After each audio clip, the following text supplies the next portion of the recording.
Hai pencinta drakor, selamat datang kembali. Dan seperti biasa, subscribe dulu dan nyalakan tombol loncengnya. Terima kasih.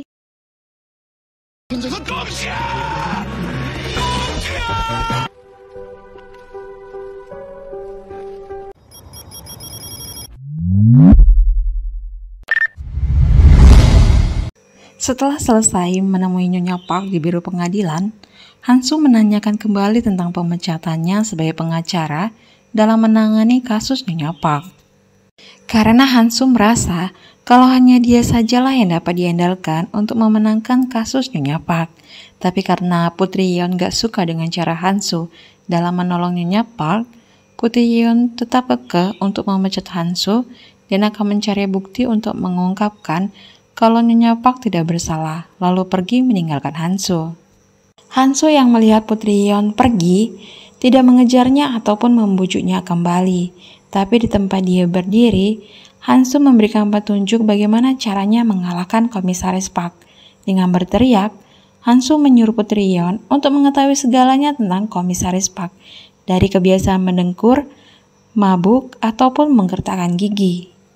이혼송사에서 이기려면 제조에 관해서 하나부터 10까지 속속 낱낱이 실체를 밝혀야하는데 그걸 네가 다 하겠다고? 나 없이 혼자 감당할 수 있겠어? Esok hari, Putri Yeon memasang pengumuman di pintu masuk Sowon-gak kalau Sowon-gak tutup hari ini. Lalu memberitahukan pada Nyonya Hong, pengawalnya dan juru masaknya, kalau dia akan mencari pengacara baru. Kemudian memberikan tugas kepada mereka sesuai petunjuk yang dikatakan Hansu. Untuk Yun si pengawal, Putri Yeon menugaskan untuk memata-matai Komisaris Park dari apa yang dilakukannya, siapa yang ditemuinya, dan di mana dia berada, sambil mencari-cari kesalahan Komisaris Park. Lalu Nyonya Hong bertugas untuk mencari orang-orang yang akan bersaksi untuk Nyonya Park dan membuat petisi untuk menjamin perilaku baiknya Nyonya Park. Dan untuk juru masaknya, ditugaskan untuk membuat sekaligus mengantarkan makanan untuk Nyonya Park di tahanan. Selagi Putri Yeon berkeliling Hanyang untuk mencari pengacara yang mau menangani kasus perceraian, ternyata nggak ada satu pengacara pun yang mau menerima kasus itu. Dan tanpa diketahui Putri Yeon, dari jauh ada seorang pria yang sedang mengawasi kegiatan Putri Yeon. Ternyata pria itu adalah seorang pengacara suruhan dari pejabat Chu yang ditugaskan untuk berpura-pura mau bekerja sama dengan Putri Yeon. Esoknya Hansu dan Dongchi pergi ke Wolharu, yaitu taman bermain khusus laki-laki, untuk menemui Myung-wol yang merupakan selingkuhan dari Komisaris Park. Tujuan mereka adalah untuk membujuk Myung-wol agar mau menjadi saksi di persidangan Nyonya Park. Dan tanpa sepengetahuan Hansu, ternyata di waktu yang sama, Myung-wol juga memiliki tamu yang lain, yang ruangannya bersebelahan dengan Hansu. Jadinya, setelah Myung-wol selesai dengan Hansu, Myung-wol keluar dari ruang Hansu dan masuk ke ruang sebelahnya. Hansu yang menunggu Myung-wol di ruangannya menjadi sangat kesal saat mendengar suara tawa dari ruang sebelah. Apalagi Hansu sudah membayar Myung-wol 2 kali lipat, membuat Hansu membuka paksa pintu di ruang sebelahnya dan dengan marah-marah menunjuk-nunjuk ke arah Myung-wol dan melontarkan kekecewaannya. Tapi sesaat dia melihat tamu di ruangan itu, Hansu mulai terperangah lalu tertawa melihat penampilan Putri Yeon yang menyamar menjadi pria. Melihat tingkah Hansu yang berbicara akrab dengan salah satu tamunya, membuat Myung-wol pun merasa curiga, kemudian menyadari kalau tamunya adalah seorang wanita.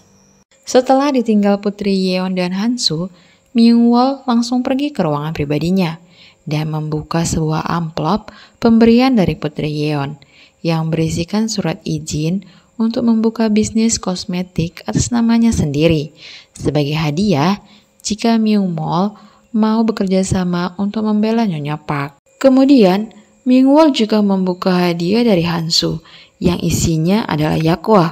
Secara refleks, Myung-wol menjadi takut karena teringat perkataan Komisaris Park yang membunuh mertuanya dengan memberi makan yakwa. Setelah dari Wolharu, Putri Yeon pergi menemui pengacara barunya untuk memberikan beberapa bukti yang dapat membela Nyonya Park. Sedangkan Hansu melihat kegiatan Putri Yeon dari kejauhan sampai akhirnya dikejutkan dengan kedatangan Ketua Cho. Kemudian Hansu pun dibawa untuk menemui Komisaris Park. Dengan sedikit cemas, Hansu memperkenalkan dirinya. Sedangkan Komisaris Park yang tahu profesi Hansu dan sempat memata-matainya, meminta saran untuk memenangkan kasusnya.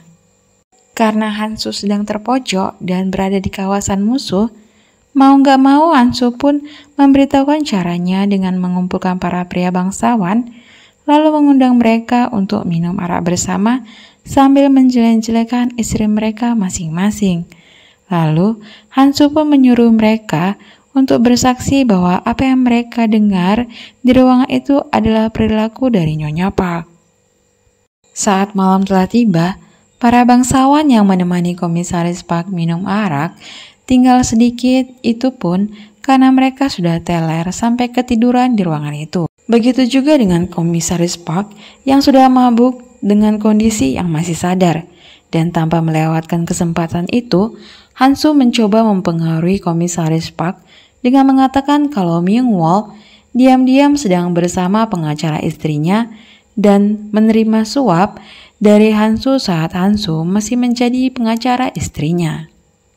Seketika Komisaris Park pun menjadi marah karena dia merasa kalau Myung-wol telah mengkhianati dirinya dan langsung menemui Myung-wol di ruangannya.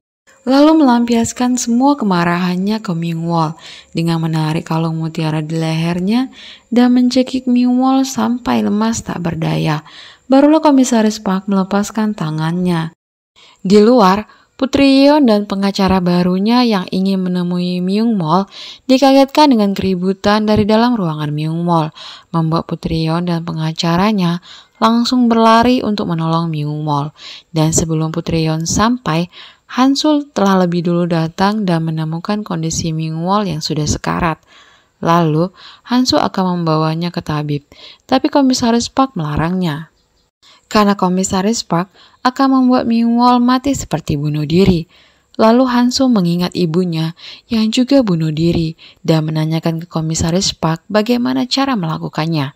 Dengan gamblang, Komisaris Park pun menceritakan akan menggantungnya dengan kain sutra, lalu menyuap orang di biro pemerintahan dan tabib forensik. Dan ternyata itu jugalah yang dilakukan Komisaris Park kepada ibunya Hansu. Lalu Komisaris Park pun keluar dari ruangan itu. Kemudian Dongchi masuk dan dengan cepat membawa Myung-wol ke tabib dan berpapasan dengan Putri Yeon dan pengacaranya di tengah jalan. Kemudian bersama-sama mengantarkan Myung-wol ke tabib. Setelah mengantarkan Myung-wol ke tabib dan mengetahui kondisinya dari Dongchi yang gak ada harapan lagi, Putri Yeon baru sadar kalau pengacaranya telah menghilang. Lalu Putri Yeon pun bergegas ke Sowon-gak dan saat dicek di kamarnya, si pengacara sudah kabur membawa semua bukti dan petisi untuk persidangan Nyonya Park. Sementara itu, Hansu yang sedang membersihkan darah yang ada di kamar Myung-wol didatangi oleh Ketua Cho dengan menodongkan pedang ke arahnya yang membuat Hansu pun terluka dan pingsan, lalu diikat di kapalnya dan dibiarkan lepas terombang-ambing di tengah lautan. Sedangkan Putri Yeon yang sadar telah ditipu sama pengacara barunya berusaha untuk mencari Hansu sampai mengirim pesan lewat lampion terbang bertuliskan meminta Hansu untuk kembali dan memaafkan dirinya. Esok pun tiba dan persidangan Nyonya Park akan dilaksanakan. Di tempat yang lain, Hansu yang masih berada di kapalnya sedang berpikir caranya untuk kembali ke Hanyang. Dan satu-satunya cara adalah berenang dengan menggunakan pelampung. Walaupun takut, Hansu tetap terjun ke dalam laut, berusaha berenang sambil memeluk pelampung di dadanya. Dan setelah berenang agak jauh dari kapalnya, ternyata pelampung yang dibawanya bocor membuat Hansu pun jadi tenggelam. Nah, di saat harapannya mulai hilang dan merasa akan koit saat itu juga, tiba-tiba ada seseorang yang menarik Hansu ke atas permukaan. Nah, di saat Hansu sedang berjuang dengan berenang menggunakan pelampung, tapi akhirnya tenggelam, Putri Yeon bersama Nyonya Hong juga sedang mencari Hansu di pelabuhan. Dan di saat itu juga, Putri Yeon mendengar teriakan Dongchi yang memanggil nama Hansu. Seketika Putri Yeon pun melihat ke arah laut dan melihat ada pelampung yang lagi ngambang. Lalu Putri Yeon pun merasa akan menemukan Hansu dan langsung berlari dan nyebur ke dalam laut. Lalu Hansu pun gak jadi koit karena telah diselamatkan oleh Putri Yeon. Kemudian di biro pengadilan, persidangan Nyonya Park dengan Yuji sebagai hakimnya pun dimulai. Dan di saat Nyonya Park diminta untuk menyampaikan gugatannya, tiba-tiba terdengarlah suara Putri Yeon yang sedang memapah Hansu dan memberitahukan kepada hakim kalau pengacara Nyonya Park telah hadir. Setelah memperkenalkan dirinya dengan menahan rasa sakit, Hansu mulai menyatakan pembelaannya dengan mengatakan kalau Tuan Park telah menjebak dan memfitnah istrinya. Tapi pengacara Komisaris Park membantah pernyataan Hansu, lalu menghadirkan para saksi yaitu para pria dari keluarga bangsawan, dan menekankan kalau perkataan mereka pasti adil karena mereka adalah pejabat dari posisi yang tinggi. Dan secara tak terduga, Yuji menegaskan kepada pengacara Komisaris Park kalau di pengadilannya tidak membedakan kebenaran dan kebohongan berdasarkan status. Lalu pengacara Komisaris Park melanjutkan dengan mengungkit hukum nasional yang melarang perceraian di keluarga bangsawan.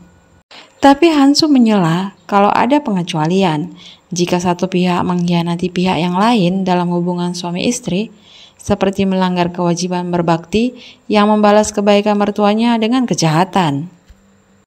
Komisaris Park gak terima dengan pernyataan Hansu dan memberitahu kalau dia jahat, gak mungkin ayah mertuanya mengukir kata-kata indah dan baik di atas kipas dan dihadiahkan untuknya.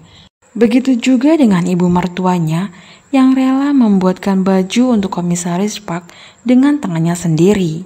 Lalu Hansu memancing Komisaris Park dengan menanyakan perilakunya yang membalas kebaikan mertuanya dengan kematian mereka. Dan tiba-tiba dari arah belakang ada suara perempuan yang membenarkan perkataan Hansu dan ternyata perempuan itu adalah Myung-wol. Tanpa rasa takut, Myung-wol bersaksi kalau dia dijanjikan menjadi selir Komisaris Park, lalu menceritakan kalau dia hampir saja koit karena perbuatan Komisaris Park dan bersaksi kalau Komisaris Park sengaja memberikan yakwa kepada ayah mertuanya yang memiliki penyakit diabetes. Lalu seorang tabib pengadilan pun membenarkan kalau pasien diabetes memakan yakwa, maka akan menjadi racun yang mematikan. Lalu Myung-wol pun memberitahukan kalau Komisaris Park berencana untuk menguasai semua harta Nyonya Park dengan mengambil semua akta rumah dan tanah dan menjualnya kepada makelar. Nah, Komisaris Park yang terpojok dan sendirian menjadi hilang kendali. Lalu, Komisaris Park pun duduk terdiam dan gak bisa berbuat apa-apa lagi.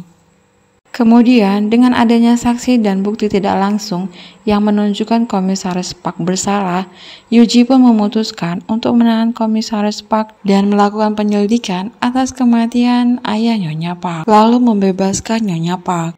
Setelah Nyonya Park bebas dan Komisaris Park ditahan, beberapa jam setelahnya Hansu pun pergi ke penjara untuk menemui Komisaris Park.